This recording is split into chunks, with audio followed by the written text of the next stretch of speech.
कहाँ लो यहीं पे घर पर, ये नया वाला घर पर तुम बोला कि मंगवाए हैं जी। वो क्या देखिए, खास करके मैं अपनी ओर से जी ये ध्वजाधारी धाम करदम ऋषि के पवित्र धरा पर, खास करके डुमडिया पंचायत के ग्राम बिरगढ़ा की वसुंधरा पर ईश्वर की बहुत कृपा के बाद ऐसे रिजल्ट आते हैं। और मैं प्रभु से कृपा करता हूं कि इस तरह से जो ये गरीब परिवार में बहुत ही मेहनत कस करके इस बच्चे को पढ़ाए हैं, और मैं आगे इसी को देखते हुए और बच्चों से मैं आग्रह करता हूं कि अब मेहनत करें और आगे बढ़ें। और मैं ईश्वर से कामना करता हूं कि इनकी उज्जवल भविष्य हो। इन्हीं बात के साथ में विराम करता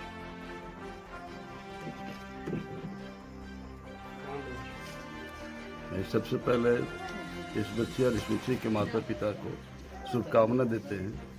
और ये बच्चे हमारे यहाँ से तीसरी है, चौथी में है, और 3 का नेट यहाँ से निकाले हैं लोग हमारे पंचायत से, अरिशी गांव से, ग्राम बिलगढ़ा से, डुमडिया पंचायत के ग्राम बिलगढ़ा से उन्होंने निकाल करके हम शुभकामना देते हैं।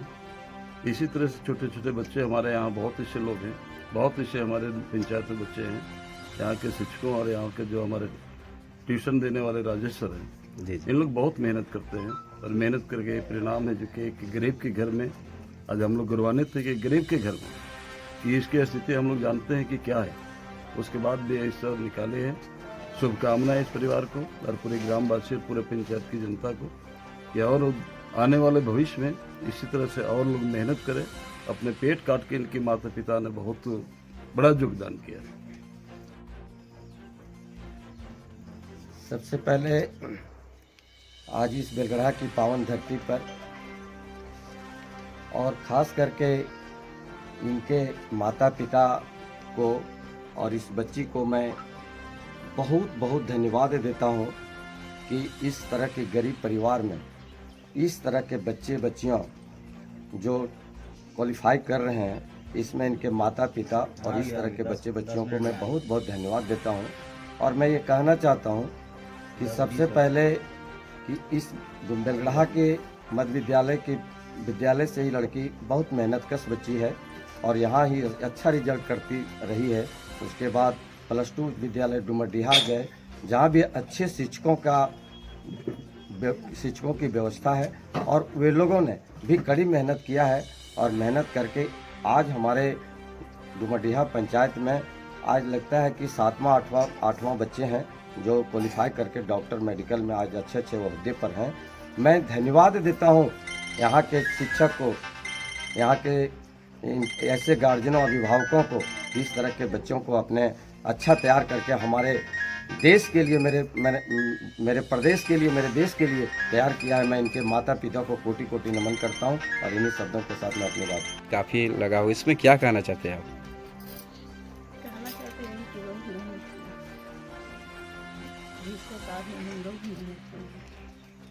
घर का भी काम काज करती होगी, इसके साथ पढ़ाई भी करती होगी? नहीं, काम नहीं करती थी, सिर्फ पढ़ाई करती थी।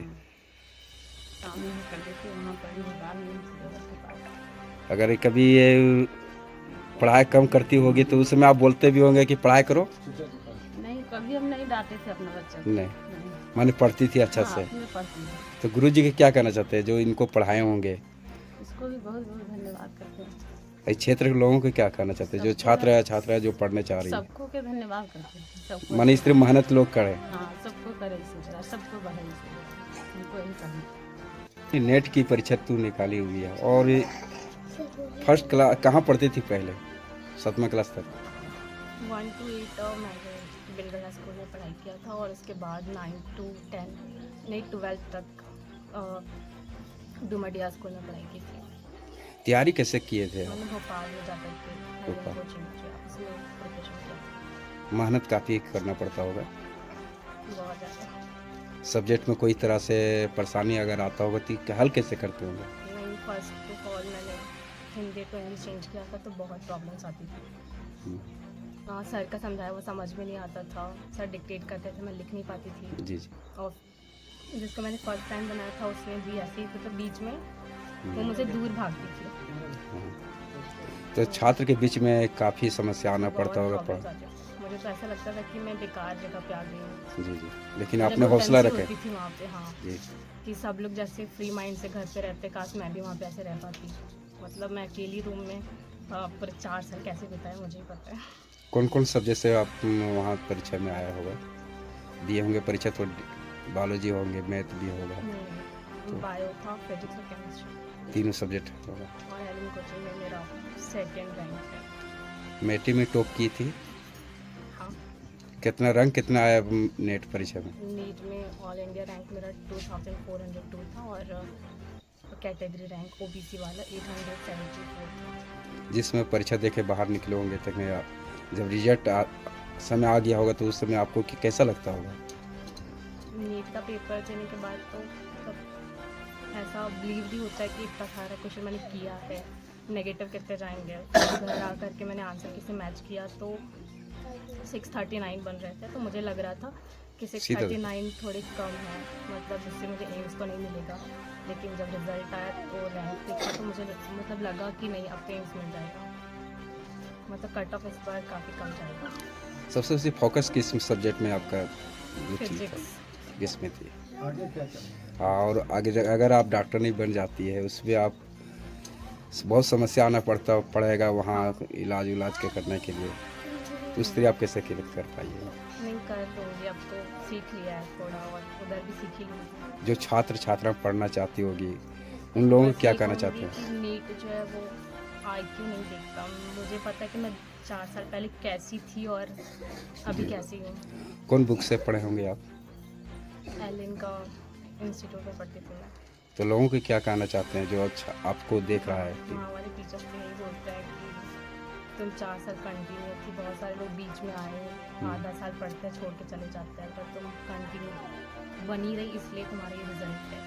वरना तो मेरे से भी अच्छे लोग स्टार्टिंग में बहुत अच्छा परफॉर्म करते हैं लेकिन वो कंटिन्यू नहीं रह पाते हैं, तो इसलिए उनका रिजल्ट ख़राब हो जाता है एट द एंड। कितने साल आप मेहनत किए वहाँ पर? 11, 12 एंड 2 ड्रॉप्स, 4 years। उस बीच में छात्र भी बहुत पढ़ते होंगे, उसमें भी छठा होगा बहुत आदमी। हाँ, बहुत सारे लोग मतलब बीच में अप्स और डाउन तो बहुत ज़्यादा होते हैं। कभी कभी 680 नंबर्स आते थे पेपर में, तो कभी कभी 450, 300 भी आते थे। तो ऐसे जब कम आते थे तो बहुत ज़्यादा वो लगता था कि क्या कर रही हूँ मैं यहाँ पे, पापा का पैसा वेस्ट कर रही हूँ, टाइम वेस्ट कर रही हूँ, अपना भी टाइम वेस्ट कर रही हूँ, मतलब डाउट, सेल्फ डाउट बहुत होता था। लेकिन फिर पिताजी क्या काम करते हैं? पान की दुकान में रहते हैं। चाचा जी का सपोर्ट बहुत ज़्यादा था, बहुत ज़्यादा। मैं उनके सामने रोती थी कि मुझे बहुत डर लगता है, मैं क्या करूँगी, कर पाऊँगी कि नहीं, पर वो मुझे हमेशा सब सपोर्ट करते थे और समझाते थे कि नहीं कर लो। बहुत लोगों ने किया और तुमसे भी थोड़े से जो और बैकग्राउंडेड है वो भी निकलते, तो तुम क्यों नहीं निकलोगे। और चाची जी ने तो बहुत सपोर्ट किया, उन्होंने मुझे कुछ नहीं दिया करने के लिए कि ऐसा मतलब गांव में ऐसा माइंडसेट होता है कि लोगों को कि लड़की है तो घर का काम भी करेगी फिर पढ़ाई करेगी, लेकिन वहाँ ऐसा नहीं था। सिर्फ आप पढ़ाई में फोकस करते थे? नॉर्मल पढ़ाई, कुछ नहीं करती थी मैं वहाँ पर। अगर कोई लड़की छात्र लोग पढ़ना चाहेंगे घर में ही बैठ के, तो उससे कौन सब्जेक्ट वो पढ़ेगी और जो उससे निकाल सकता है नेट, उसकी जानकारी आपको? ऑनलाइन तो PW भी है, और बस यही है कि थोड़ा कंटिन्यू रहना इसमें ज़्यादा डिफिकल्ट होता है। स्टार्टिंग में जो भी सबको लगता है कि हो जाएगा, लेकिन एट द एंड आते आते लगता है कि काश कोई सा भी गवर्नमेंट कॉलेज मिल जाए वो चलेगा। तो बस कंटिन्यू रहना बहुत इम्पोर्टेंट है। नीट की परीक्षा में आप बैठे होंगे तो ओनली पिस ISC का ही 1, 11 और 12 का ही सवाल पूछता 11, होगा। 12 का ही पूछता है। चलिए बहुत बहुत चलिए।